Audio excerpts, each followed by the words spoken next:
Depois de meses de enrolação, né, de noticiário girando sobre ele mesmo, sobre a sucessão de Arthur Lira como presidente da Câmara, finalmente teve notícia essa semana e uma história que precisa ser bem contada. Você vai contar essa história pra gente? Vou contar essa história, Toledo.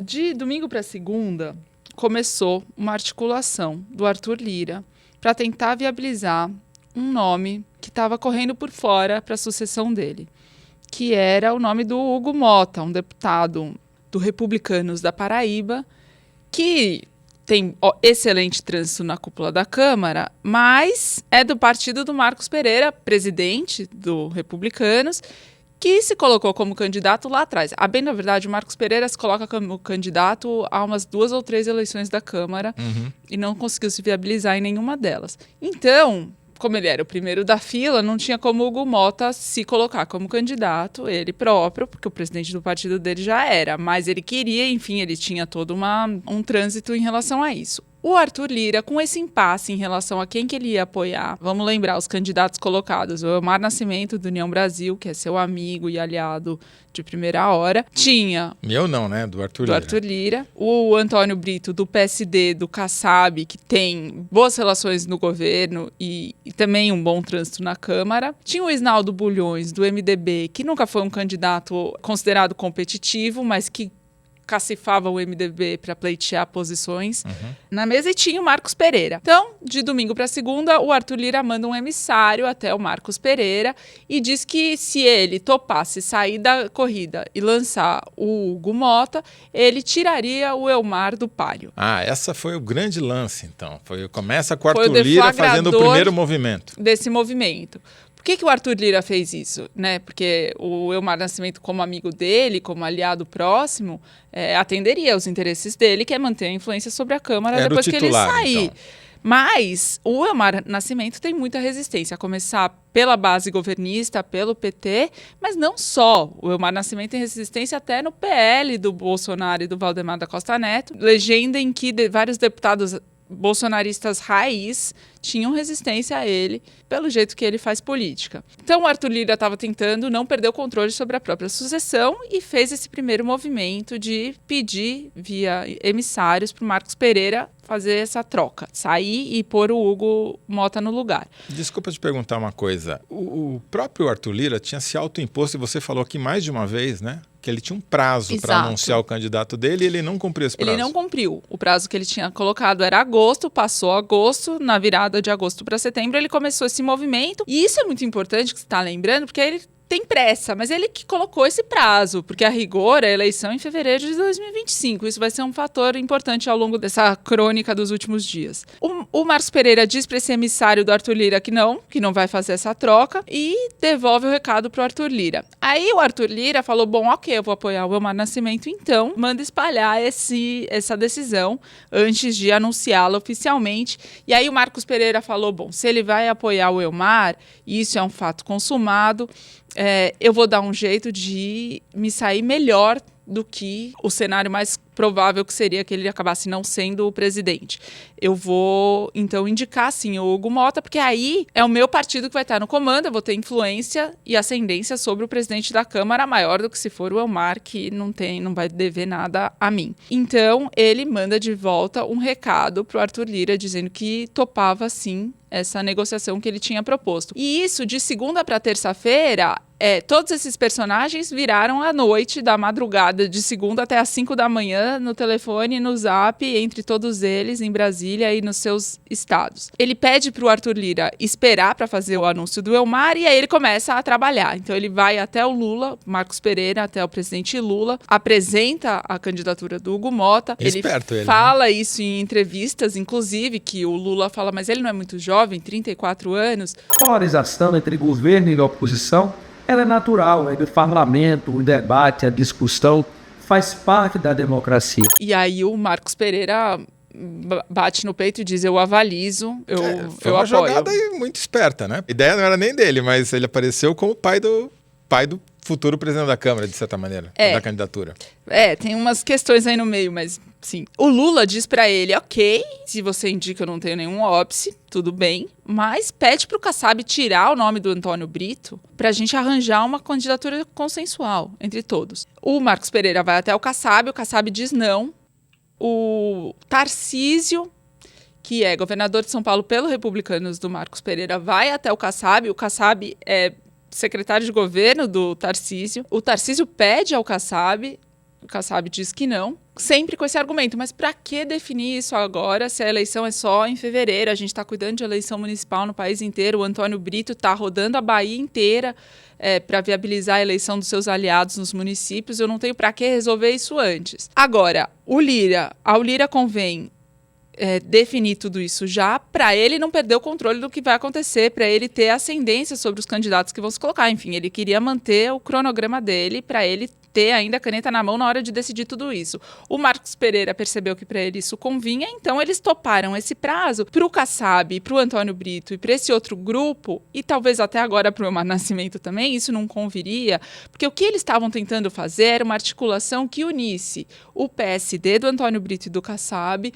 o MDB do Isnaldo Bulhões e, inclusive, o Republicanos do Marcos Pereira. Se eles todos se juntassem contra o Eumar, se o Lira lançasse o Eumar, eles poderiam ter maioria, pelo tamanho das suas bancadas e pelos deputados avulsos que não iriam com o Eumar Nascimento pela resistência que tem a ele. Então, eles queriam conseguir tempo para fazer essa composição e fazer frente ao Lira. Você sabe que eu sou meio lento, eu preciso... Por Desculpa favor. te interromper, eu preciso fazer umas pausas para absorver, porque é muita informação muito boa que você está dando aqui. Então, você tem dois grupos... É para interromper mesmo. Obrigado. Você tem dois grupos, então. Um que quer acelerar o processo, que é o Arthur Lira, que precisa disso, porque ele sabe que o cafezinho dele está sendo servido frio, e também o Marcos Pereira, presidente do Republicanos, que viu a chance de emplacar o seu líder, né, do seu partido como presidente. E do outro lado, esse grupo que queria retardar para ganhar tempo, para tentar se articular e fazer frente ao candidato. É isso? É exatamente isso. E com isso, o Marcos Pereira fez a seguinte jogada. Ele precipitou esse movimento que poderia ter significado, se fosse até o fim, né? Se eles tivessem composto PSD, MDB, Republicanos, composto e lançado um nome entre eles, unificado, contra o Eumar Nascimento, e o Eumar Nascimento tivesse tido o apoio do Lira, aí se configuraria uma derrota do Arthur Lira mais estrito senso. Entendi. Entendeu? Então, o Marcos Pereira fez um movimento assim, deixa eu ver onde eu não vou sair totalmente vitorioso, nem totalmente derrotado, eu vou fazer um jeito em que eu continuo com influência e poder. E o Lira diminuiu o risco dele. O Eumar Nascimento deveria a eleição ao Arthur Lira, que seria o grande fiador da candidatura dele. O Hugo Motta é muito próximo do Arthur Lira. São amigos mesmo, de tomar uísque à noite, fazer festa juntos, caminhada de manhã. Eles chegaram a Brasília na mesma legislatura, a legislatura de 2011, se conhecem há muito tempo. Então, é evidente que ele terá alguma influência sobre o Hugo Motta, uma vez o Hugo Motta, de fato, eleito presidente da Câmara. Mas o Hugo Motta vai ter que responder, não bem responder, mas vai ouvir e falar com o próprio Marcos Pereira, que foi, afinal de contas, o responsável por ele poder ser candidato, que foi quem deu essa legenda para isso. Ele vai ter interlocução diferente com o governo Lula, que de alguma forma também, né, abriu os caminhos para que ele pudesse se efetivar. O partido dele, Republicanos, tem o Silvio Costa Filho no Ministério dos Portos e Aeroportos, então é uma relação com o governo diferente da relação do Arthur Lira com o governo. Então, o Hugo Motta, de alguma forma, terá portas abertas para vários desses... E terá que retribuir o favor para mais de um cacique. Não a um só, né?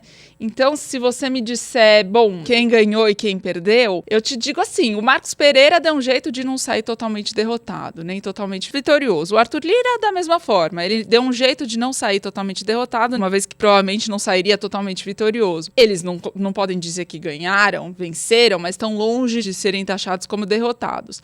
O Lula perdeu, não. Seria muito pior para o Lula um puro sangue do Lira como o Eumar Nascimento, mas também não é exatamente o seu candidato dos sonhos, o Antônio Brito, que já estava mais afinado com o governo, mas está longe de ser uma grande derrota.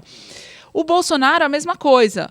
porque o Hugo Motta é muito próximo ao Ciro Nogueira, presidente do Partido Progressista. Esteve no casamento dele lá em João Pessoa em 2017. Ah, é? Esteve. Então, e o Ciro, eles são muito ligados mesmo, muito amigos e etc.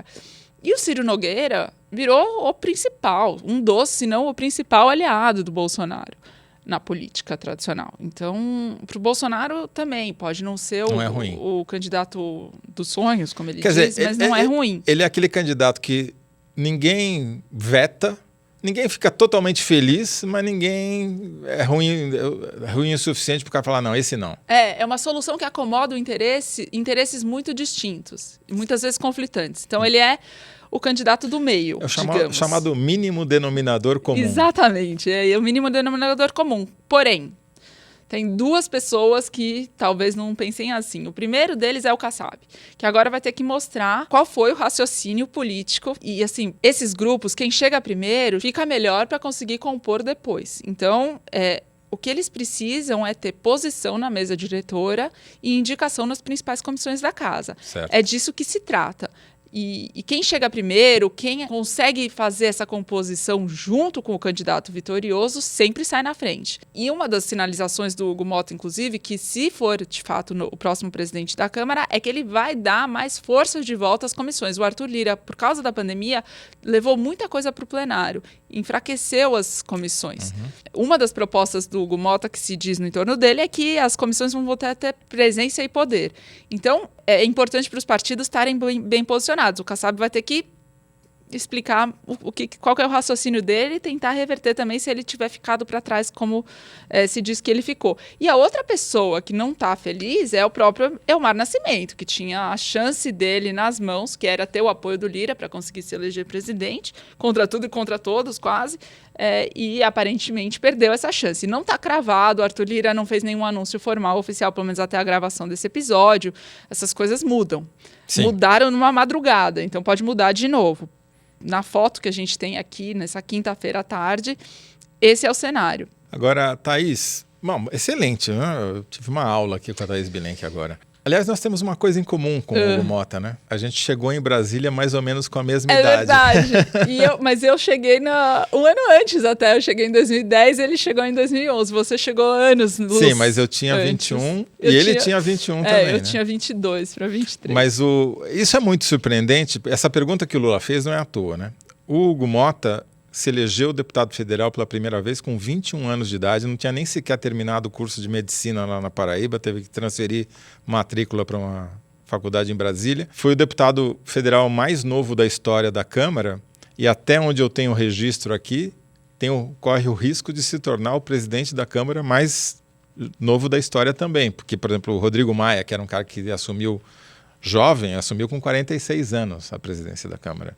Ele vai assumir com 34, 35 talvez, não sei quando que mês ele faz aniversário, mas é muito pouca idade. Não obstante, Toledo, já teve ao longo dos seus 34 anos de vida a necessidade de fazer 2 implantes capilares. Opa, aqui revelações, furos.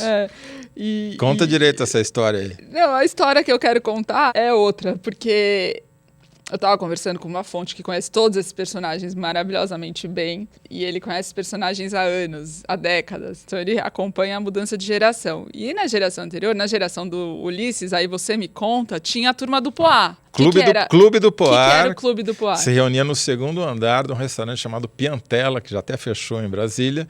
Toda noite eles jantavam lá e alguns jornalistas intrometidos tentavam sentar na mesa do lado para saber o que eles estavam conversando. Eu juro que eu nunca fiz isso. Você tomava Poá também? Não, porque você não bebe, né, Toledo? Você sabe que raramente, mas só para comemorar, sabe que lá no Piantella, do lado da mesa onde o Ulisses sentava, era ele e todos os caciques do MDB que mandavam no país na época, né? O dono mandou emoldurar um cheque assinado pelo Ulisses e colocou na parede, sinal de que eles nunca pagaram a conta, né? Então, Toledo, tem o Clube do Poá.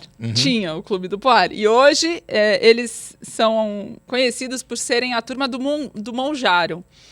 O Monjaro Opa! é o Ozempic dos ricos, é um remédio carésimo para diabetes, cujo efeito colateral principal é a perda de apetite. Sim. E então é usado para emagrecimento. O próprio Eduardo Cunha falou numa entrevista para o Poder 360 que emagreceu não sei quantos milhões de quilos em um pouquíssimo tempo com o Monjaro. Mas ele não falou, Toledo. O que você tá rindo? Você já vai... Não, porque eu tô me identificando com o Clube do Monjaro. Você toma Monjaro? Não, porque é muito caro. Eu tomo Ozempic. Sério, Toledo? Tá tirando seu apetite? Não tanto quanto eu gostaria. Você vai ter que dar um upgrade pro Monjaro daqui a pouco. Mas Eu tô esperando lançarem, porque o Monjaro é caro aqui no Brasil, porque a Anvisa ainda não liberou. Então, as pessoas trazem esse Clube do Monjaro aí, a gente que tá importando por baixo do pano, entendeu? Olha, o que me falaram, tá? Essa informação não importa se é verdade ou não, porque é a piada que importa. Tá, mas lógico. O que eles falam é que, assim, o Arthur Lira, o Eduardo Cunha, o Mar Nascimento, o Sinoga, pra fazer parte dessa turma que tá no poder hoje, você tem que tomar Monjaro, entendeu? E o próprio Hugo Mota toma, o Dr. Luizinho, todos eles, entendeu? Você sabe que entre o Clube do Poar e o Clube do Monjaro, teve o Clube do Pudim, que era chefiado pelo Renan Calheiros, que é a geração intermediária, entendeu? Que mandou no Brasil durante muito tempo. Você vê, os caras tomaram tanto Poar, comeram tanto pudim, que agora tem que tomar Monjaro para emagrecer. Mas, ó, você falou isso e era o que eu queria falar para concluir. Realmente é uma nova geração. Se confirmar, né, essa sucessão com o Hugo Mota é muito amigo do Renanzinho, do Renan Filho, ministro dos Transportes, filho do senador Renan Calheiros. Outro que ajuda... Que é inimigo do Arthur Lira. Do Arthur Lira. Outra figura que ajuda nessa articulação é o Silvio Costa Filho, ministro de Portos e Aeroportos do Republicanos, que é conhecido em Brasília como Silvinho, porque é filho do Silvio Costa, ex-deputado. Então, é o Silvinho, com boas relações com o Renanzinho, que são super aliados do Huguinho, do Hugo Mota. É a geração dos filhos que está assumindo o poder, literalmente, que você percebeu aí pelas turmas. Muito bom, Thaís Bilenque. Sensacional esse primeiro bloco, aprendi muito. E vamos continuar falando vamos sobre falar de família, né? Emendas em família, é isso? Exatamente, porque vamos continuar falando das semelhanças entre Arthur Lira e seu provável sucessor, Hugo Mota. Tá tudo em casa, tá tudo em família. Tá tudo dominado.